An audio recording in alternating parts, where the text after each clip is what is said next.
Champions trophy থেকে বিদায় ঘন্টা বেজেছে টাইগারদের। পাকিস্তানের বিপক্ষে পাওয়া 1 পয়েন্ট নিয়ে দেশে ফিরবে নাজমুল শান্তর দল। তবে এখনো বাংলাদেশের মানুষের জন্য শেষ হয়ে যায়নি চ্যাম্পিয়ন্স ট্রফি, কেননা টাইগারদের এক প্রতিনিধি এখনো রয়েছে 68-তে। তার জন্য ওই টাইগার সমর্থকেরা বসবে টিভি সেটের সামনে। কিভাবে এখনো চ্যাম্পিয়ন্স ট্রফিতে রয়েছে বাংলাদেশের নাম, তাই জানবো প্রতিবেদনের বাকি অংশে। চ্যাম্পিয়ন্স ট্রফির এবারের আসরে এদেশের মানুষের নজর ছিল দুইটা দিকে। প্রথমত চ্যাম্পিয়ন্স ট্রফিতে কেমন করে টাইগাররা, দ্বিতীয়ত নজর ছিল চ্যাম্পিয়ন্স ট্রফিতে আম্পায়ারিং করতে যাওয়া শরাফুদ্দৌলা সৈকতের দিকে। চ্যাম্পিয়ন্স ট্রফিতে টাইগার সমর্থকদের শান্তরা হতাশ করলেও আনন্দের উপলক্ষ এনে দিয়েছেন সৈকত। চ্যাম্পিয়ন্স ট্রফির উদ্বোধনী ম্যাচেই ফিল্ড আম্পায়ারের দায়িত্বে ছিলেন সৈকত। পাকিস্তান নিউজিল্যান্ডের মধ্যকার অনুষ্ঠিত ওই ম্যাচে আম্পায়ারিং একেবারে নিখুঁত ছিলেন তিনি। মাঠে তিনি যে সিদ্ধান্তই দিয়েছিলেন তাই মিলে গিয়েছিল। পরিস্থিতি এমন দাঁড়িয়েছিল, সৈকতের বিরুদ্ধে রিভিউ নিতেই সাহস করতে পারেনি দুই দল। টিউইদের বিপক্ষে ওই ম্যাচে প্রথম ওভারে এলবির আবেদন করেছিল পাকিস্তানের ফিল্ডাররা, তবে সাথে সাথে মাথা নাড়িয়ে নট আউটের কথা জানান তিনি।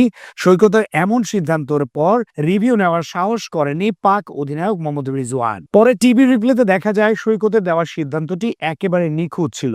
রিপ্লে দেখে হাফ ছেড়ে বাঁচেন পাক অধিনায়ক, কেননা রিভিউ নিলে হয়তো অযথাই একটি রিভিউ হারাতো দলটা। পাকিস্তান নিউজিল্যান্ডের ম্যাচের পর দক্ষিণ আফ্রিকা আফগানিস্তানের ম্যাচেও ফিল্ড আম্পায়ারের দায়িত্বে ছিলেন সৈকত। প্রথম ম্যাচের মতো ওই ম্যাচেও করেছেন নিখুঁত আম্পায়ারিং। মাঠে তিনি যে সিদ্ধান্ত দিচ্ছিলেন তাই মিলে যাচ্ছিল পুরোপুরি। তবে সৈকতের সিদ্ধান্তের বিরুদ্ধে একবার রিভিউ নিয়েছিল দক্ষিণ আফ্রিকার অধিনায়ক টেম্বা বাবুমা। তবে রিপ্লেতে দেখা গেছে সৈকতের সিদ্ধান্তই ছিল শতভাগ সঠিক। এবারের চ্যাম্পিয়ন্স ট্রফিতে অধিনায়কদের কাজকে অনেকটাই কমিয়ে ফেলেছেন তিনি, কেননা মাঠে সৈকত যে সিদ্ধান্ত দেন সেটাই মিলে যায় একেবারে।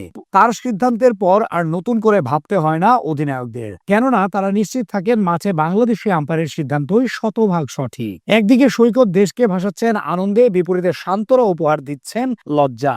টানা 2 হারে আগেই চ্যাম্পিয়ন্স ট্রফি থেকে বিদায় নিশ্চিত হয়ে গিয়েছিল বাংলাদেশের। টুর্নামেন্টের প্রথম দল হিসেবে আসর থেকে ছিটকে পড়ে শান্তরা। পাকিস্তানের বিপক্ষে ম্যাচটি জিতে সান্ত্বনার জয় নিয়ে দেশে ফেরার সুযোগ ছিল বাংলাদেশের সামনে। তবে বৃষ্টিতে পরিত্যক্ত হয়ে যায় ম্যাচটা, তাতে 1 পয়েন্ট নিয়ে দেশে ফিরবে বাংলাদেশ।